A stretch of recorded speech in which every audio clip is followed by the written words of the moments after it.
For most of us, these bizarre, otherworldly shapes are strangely beautiful.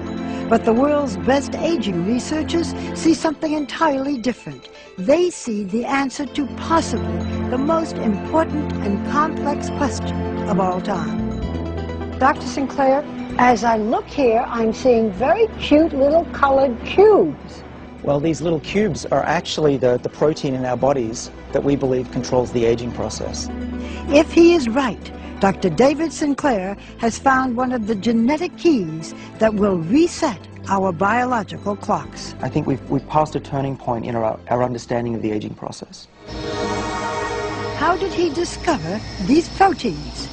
This looks like a barcode, but it's really a map of our genome, the blueprint for human life stored in every cell in our bodies.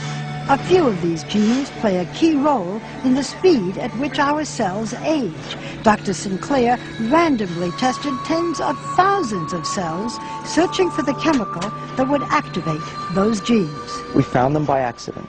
We stumbled upon this molecule from red wine. And when I looked on the computer, what is this resveratrol, and found that it was in red wine, I almost fell off my chair. Because, of course, we all have heard that red wine is good for you. Just so happens I have red wine. To your health.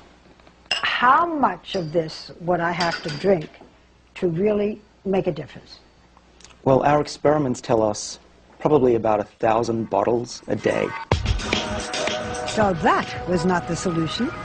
Dr. Sinclair then went back to the lab and found a way to make resveratrol 1,000 times more potent. So what does it do in the body? Well, what we have discovered is that resveratrol works on a gene which is called SIRT1, and this is a gene that controls the aging process. Resveratrol seeks out that gene and switches it on. And with that gene activated in the mouse on the right by a high dose of resveratrol, she quickly turned into a mini Olympian, running twice as far as the untreated mouse on the left. And they were eating a high-fat diet, a fatty diet, and they lived just as long as a lean, healthy mouse, which means that they didn't get heart disease, cancer, even osteoporosis, and they lived 30% longer. Can you do this in humans? We have the same exact gene, and we think that resveratrol could have similar benefits in people. Realizing the blockbuster potential for his new pill, Sinclair teamed up with biotech entrepreneur Chris Westphal, together raising more than $100 million for further research. And we think that we can increase healthy lifespan. So if you're in your 80s, you'll be behaving as if you were in your 50s.